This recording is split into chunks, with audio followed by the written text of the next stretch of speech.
Queridos compañeros, bienvenidos. En este video les hablaremos del cisma de Oriente y Occidente. Empecemos.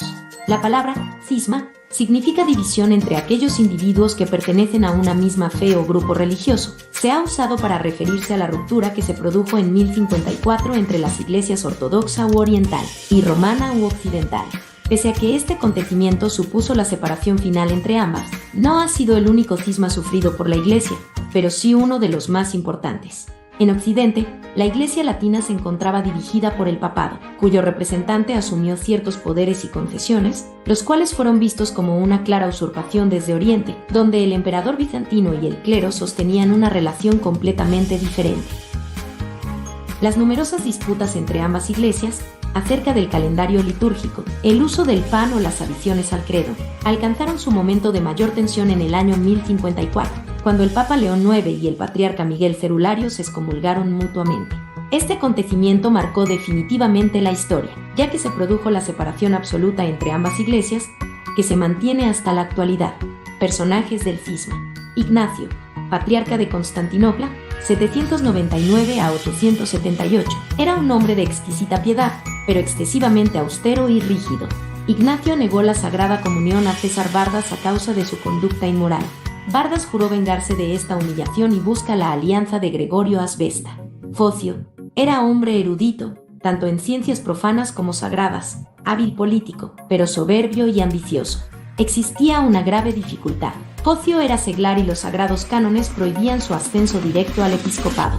Miguel III el Beodo, 838 a 867, emperador de Oriente, último de la dinastía de los Isauros, proclamado emperador a la corta edad de 4 años. Su reinado se caracterizó por la restauración del culto a las imágenes y por el enfrentamiento entre las iglesias de Occidente y Oriente, año 858. César Bardas, tío del emperador y regente del imperio durante su minoría de edad, ofendido por los reproches con que el patriarca de Constantinopla Ignacio fustiga su mala conducta, consigue del emperador Miguel III que sea obligado a dejar su cargo. En su lugar es elegido Focio, 858 a 867. Gregorio Asbesta, metropolitano de Siracusa, jugó un papel importante en los conflictos de la Iglesia de la época, convirtiéndose en uno de los principales opositores del rival y sucesor de Metodio. Ignacio lo destronó. Miguel Cerulario, patriarca de Constantinopla, autor del segundo y final del cisma de la Iglesia bizantina, fue honrado como el gran defensor de la Iglesia ortodoxa. Cerulario defendió los derechos de la Iglesia y su importancia se debe a que bajo su patriarcado se produjo la ruptura total entre las iglesias católica y griega. Causas fundamentales del cisma entre Oriente y Occidente en 1054. Rivalidad política. Iglesia oriental. Iglesia occidental. Pretensiones papales. El patriarca de Constantinopla considerado segundo en primacía tras el de Roma. El obispo de Roma reclama autoridad suprema sobre toda la Iglesia. Desarrollo teológico. Se estanca tras el Concilio de Calcedonia. Se desarrolla y crece por medio de las controversias y la expansión. Controversia filioque. Sostiene que el Espíritu Santo procede del Padre. Sostiene que el Espíritu Santo procede del Padre y del Hijo, filioque. Controversia iconoclasta. Envuelta durante 120 años en la disputa sobre la veneración de íconos. Finalmente concluyó que podían usarse estatuas prohibidas. Hizo constantes esfuerzos por interferir en lo que era una disputa puramente oriental, estatuas permitidas. Diferencias lingüísticas y culturales. Griega oriental, latina occidental, celibato clerical. Al bajo clero, sacerdotes, le está permitido casarse. Todo el clero ha de guardar el celibato. Presiones externas.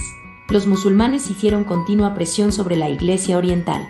Los bárbaros occidentales fueron cristianizados y asimilados por la Iglesia occidental. Excomunión mutua en 1054. El patriarca Miguel Cerulario excomulgó al Papa León IX tras ser excomulgado por él. León IX excomulgó al patriarca de Constantinopla Miguel Cerulario. La Iglesia Ortodoxa Oriental no es una sola iglesia, sino 13 cuerpos autogobernados, denominados por la nación en la cual están localizados.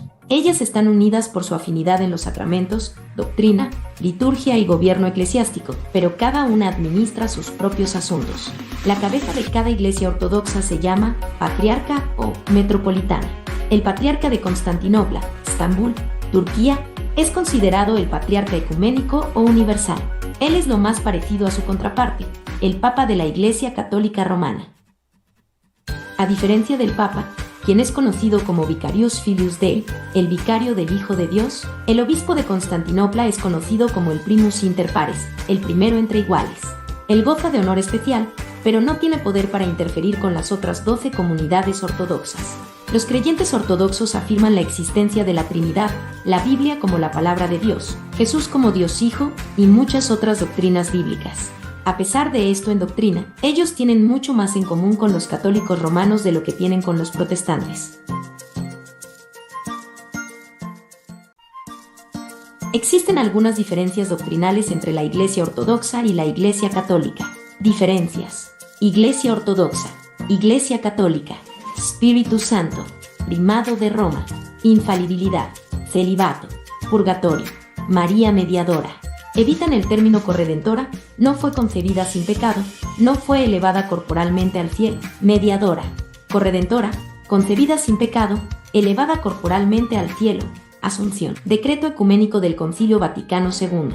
El Decreto Ecuménico Unitatis Redintegratio del Concilio Vaticano II busca promover la restauración de la unidad entre todos los cristianos, puesto que única es la Iglesia fundada por Cristo Señor, aun cuando son muchas las comuniones cristianas que se presentan a los hombres como la herencia de Jesucristo.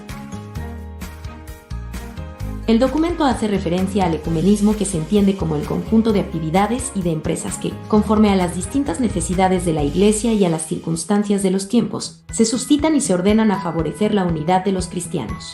En el numeral 7 se encuentra un elemento importante para la unidad y es la conversión. Así lo expresa. El verdadero ecumenismo no puede darse sin la conversión interior.